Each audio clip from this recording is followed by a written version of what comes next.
Shalom, shalom, Israel. First and foremost, I want to give all honor, glory, and praise unto YAHAWAH, BaHashem, YAHAWASHI, BaHashem, RICANS, double honor to the elders and apostles, great millstone, and shalom to the mighty Wathim who are diligently waiting to be delivered from this final captivity.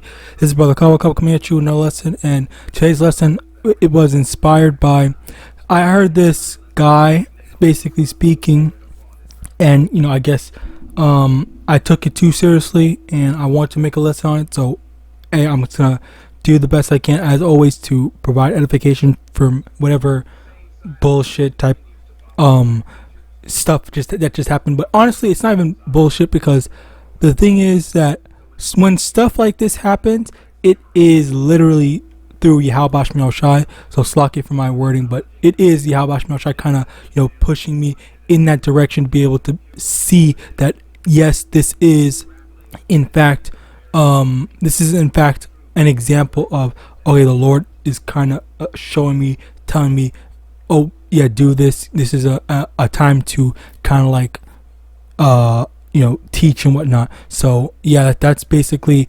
the matter of today. So to actually get into it, let's actually first get the definition of the word faith. Okay, faith. The definition of faith is a noun. Complete trust or confidence in someone or something. Okay, so basically, and obviously you have the other one, that's the religious version of it, but we're not talking about that. We're talking about the general definition of faith. So let's say, for example, I have faith in my partner. All right, that's an example of Slakia. I have faith in my partner. Slakia. That is, I don't know why I cannot say that, but anyway, you get the point where where let's say you trust someone, or let's just say government. Then let's say you have faith in the government, that the government constantly has your best interest at heart. Okay, so that means that you expect them to always do something good for you. All right, now that's basically the definition of faith, where they could be manipulating you, or they could genuinely have your best interest at heart, where in general, all right, you basically trust them. That's basically what the word faith, or the crux of faith stems to, or returns into, or it's basically you have trust in someone. And when you have trust in a person, people always tend to let people down. And that's the thing about it where when it comes to faith in people specifically, they tend to let you down, as I said before. So as a result of that, let's get this. Isaiah chapter 30 from the top. Woe to the rebellious children, say the Lord, that take counsel, but not of me, and that cover with a covering, but not of my spirit, that they may add sin to sin, that walk to go down into Egypt, and have not asked at my mouth, to strengthen themselves in the strength of Pharaoh, and to trust in the shadow of Egypt. Therefore shall the strength of Pharaoh be your shame, and the trust in the shadow of Egypt your confusion. Okay, so this is an example of that, where you have people that have absolute faith. Oh yeah, the government's gonna help me, they're gonna do this and they're gonna do that and whatnot. I don't even have to worry about anything anymore. Like I'm fully taken care of, I'm fully safe, I know everything's going to be all right and all that stuff. So as a result of that, there is that faith, okay, that people have in what's it called, that people have in people, that is heavily misplaced. Okay, so as a result of that misplacement of faith, okay, people tend to have to be easily manipulated, because the thing is that the person that I heard, or the reason why I'm making this video, is because someone was basically complaining and saying, oh, I hate religion is a bad thing, because it makes people say, oh, we're not going to get the the jab. We're not going to do this, blah, blah, blah, because people are, and people, quote unquote, people die because they fall to illnesses, thinking that that nothing could have happened when things could have happened. And the thing about that is that during the time of 2020, 2021, 2022 and stuff like that, that was a big thing, because the funny thing about that is that how people complain and say that that you should have, everyone should have taken this stuff. They should have just quote unquote trusted the science. The irony in that is how people don't really seem to be aware that what's the word? Fuck. It was basically a trap. Okay, let's get that first. Okay, before we continue on. Psalm chapter 64 verse 5. They encourage themselves in an evil matter. They commune of laying snares privily. They say, who shall see them? Okay, and that was basically the thing where you see all the people, you see the whole sudden drop syndrome, which I highly doubt I'll be able to say because of the documentary being let me get it then. This documentary.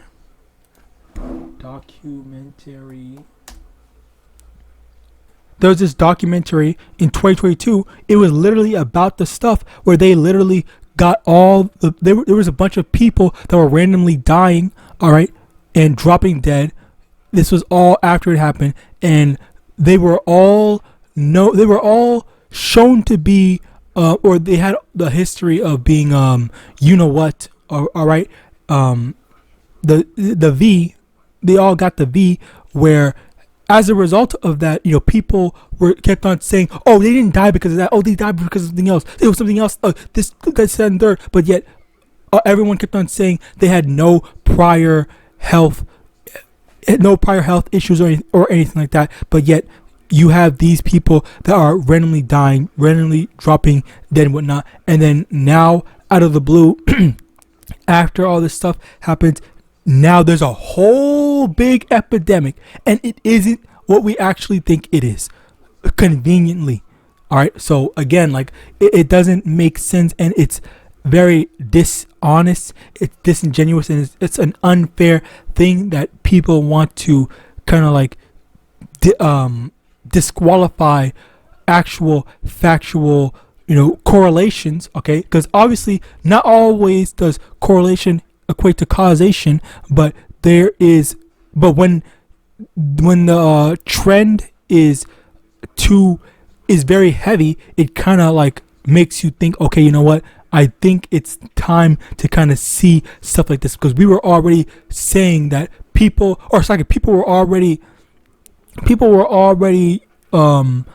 reporting it online, because that's the thing about the internet. People can literally go online and say, I just got this battery, and for some reason the battery just exploded in my phone. I don't know why this thing happened. All right, don't buy from T-Mobile, because their phone batteries, they explode and whatnot. So people can literally do that, and people have been doing that. People still literally do that, but yet when it comes to actual like stuff, important stuff like the jab, then okay, well, now we don't want to talk about that. No one's allowed to talk about that. If anyone ever talks about that, it's always fake. It's always falsified information and stuff like that, where like, okay, well, you're again, people are just being incredibly dishonest, and they don't want to kind of like face reality, if you will. Okay, it's always what's the word, rules for thee, not for me type stuff, where no one cares about actual facts. They only want to keep on believing and having faith in the same government that set this stuff up for you people, because again, like it should be no surprise or not even a surprise, no secret that they've been talking about. There have been talks about the whole population control. All right, where that has been a big thing, and then now when people are suddenly dying because of something that the government allegedly, I'll just say that in order to not get this video taken down, but because of that alleged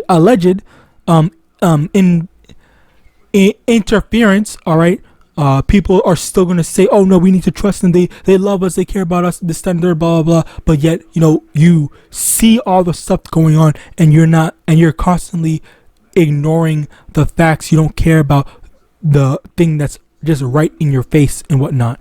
All right, so yeah, going back into the thing, again, like this is an example of the thing. And the thing is, we warned you people. There were so many people that warned you people, but yet you got so many Israelite groups that were all saying shit like, oh yeah, go and take the stuff, go do this, go do that, where again, like, it goes back into, now you're not even having faith. You don't have faith in the Lord to take care of you. You don't have faith in the Lord to protect you, to help you out and whatnot when you are actually in need. You don't have faith that the Lord will find a way to help you, to find a way to make things go right. And the thing is that, in a sense, not even in a sense, but in general, when it comes to faith and having the Lord protect you and provide for you and look out for you and whatnot, it doesn't just come in the sense of what's it called,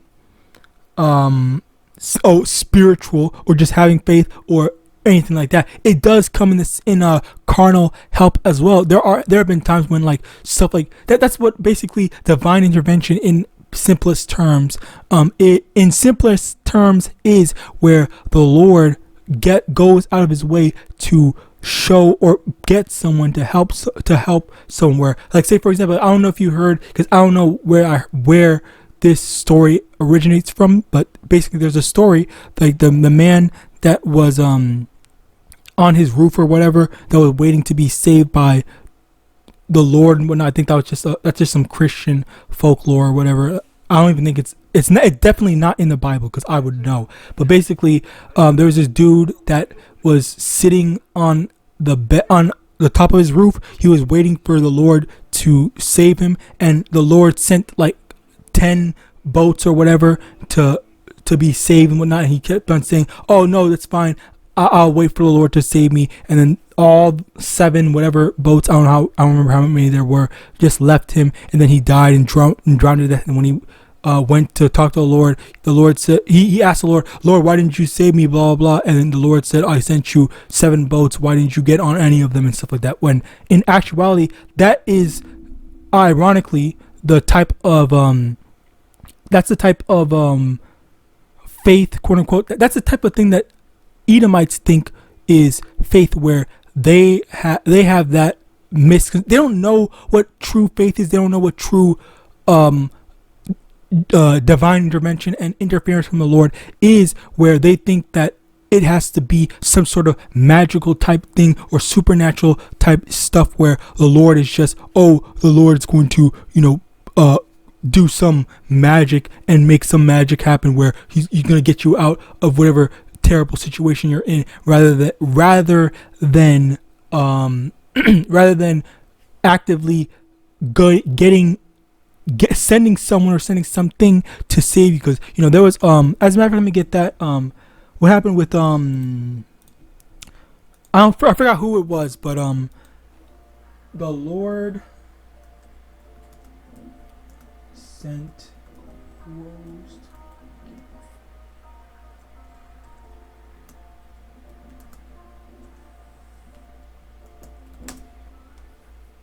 okay, 1 Kings chapter 17.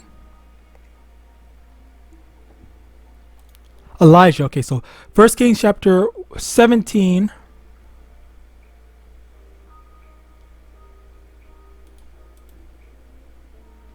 Verse 6, and the ravens brought him bread and flesh in the morning, and bread and flesh in the evening, and he drank of the brook. So there was an example of that, where the Lord had used birds to bring one of the prophets food, and the Lord could do that as well. Slakia. So you can't be limiting the influence of the Lord, where the Lord can put a spirit on animals, the Lord can put spirit on people or whatever. As a matter of fact, let me get that as well, because if the Sirach chapter 40 verse 9, okay, no, that's not it, it's 39:28. Sirach 39:28. Sirach chapter 39 verse 28. There will be spirits that are created for vengeance, within their fury lean on sword strokes in the time of destruction. They part their force and appease the wrath of him that made them.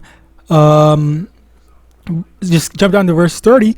The teeth of wild beasts, scorpions, serpents, and the sword punishing the wicked to destruction. So the Lord puts spirits of vengeance, spirits of wrath on wild beasts, scorpions, serpents, and people with swords, people with guns, people with whatever, in order to judge people. How much more can the Lord put a spirit on someone to help someone? Like, for example, let's say you break down the road and you have a whole bunch of cars driving past you. The Lord could put a spirit on one of those cars, one of the people in the cars, just to pull over and help you get on your way, to help you fix your car and whatnot. And that the Lord could make it so that, okay, that one person is a mechanic or whatever, so they help fix your car and whatnot. And there have been plenty of times when the Lord has literally done that for a plethora of different people in general. All right, so yeah, how much more the Lord can't help you out in through whatever means. All right, and it's simply because of that, where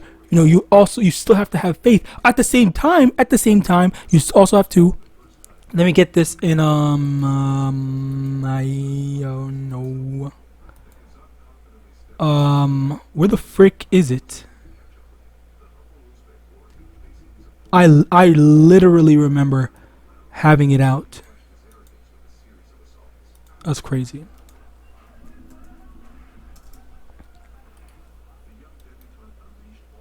First John, again, I remember having it out. Whatever. First John chapter 4 verse 1. Beloved, believe not every spirit, but try the spirits whether they are of Yahweh, because many false prophets are gone out into the world. And that's the thing, where you have to try the spirits to make sure, is this what YAHAWAH is sending me? Is this what the YAHAWAH told me to do?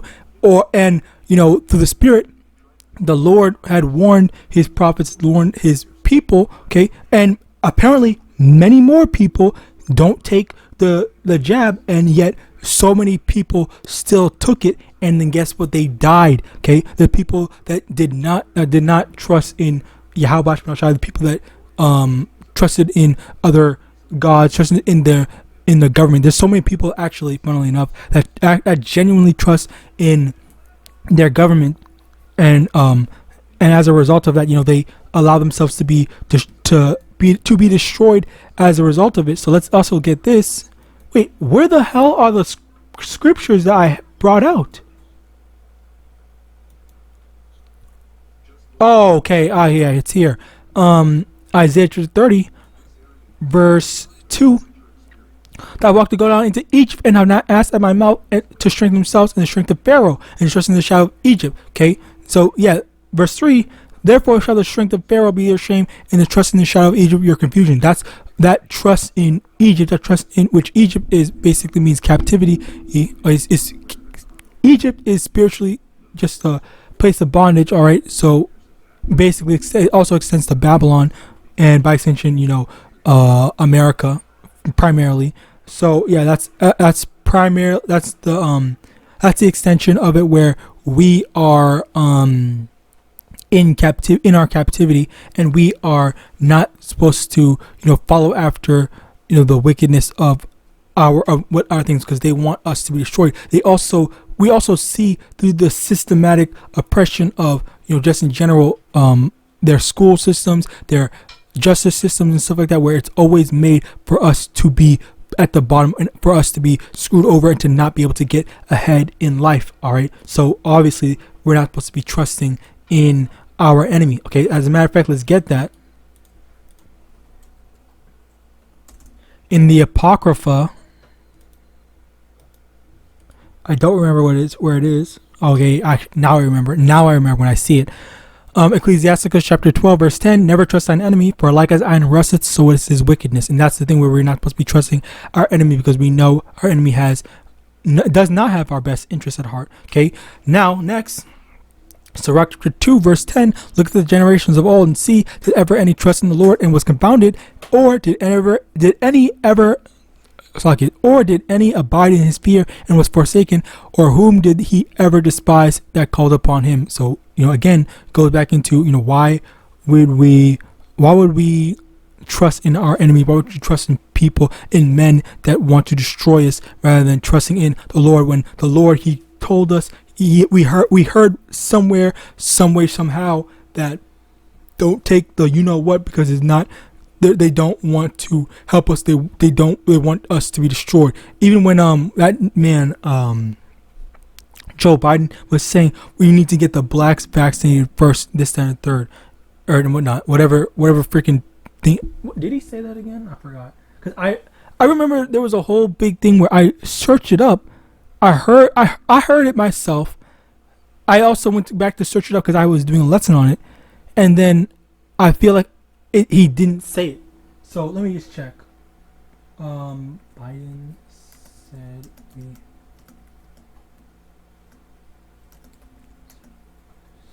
Because he was saying a bunch of shit.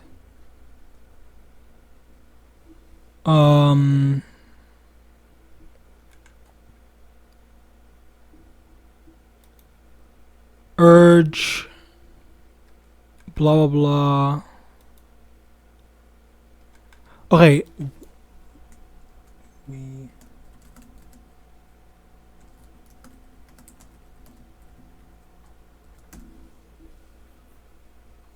Okay, whatever. I can't find it. Probably took it down and that shit. Anyway, whatever. Yeah, I guess I'm unverifiable. If you have it yourself, or if you know what I'm talking about, then call MANASHEH. If not, then I don't know. I can't get the thing, because apparently it's hard. I guess it's been a while. But regardless, that's basically the thing where that type of stuff is like, it reminds you of the Tuskegee stuff, experiments and stuff like that. All right. So again, like, we trust that, the Lord guided us to hearing, don't get the stuff, don't do this, don't do that, whatever. So we try our best to, follow after the words of YAHAWAH, rather than saying, oh, well, I'm just going to go do it because I need to go keep my job and whatnot. All right. Next, Psalm chapter 14, verse 1, the fool has said in his heart, there is no power. They are corrupt. They have none abominable works. There is none that doeth good. And this is in regard to people that, again, they claim that there's no YAHAWAH, there's no God or whatnot.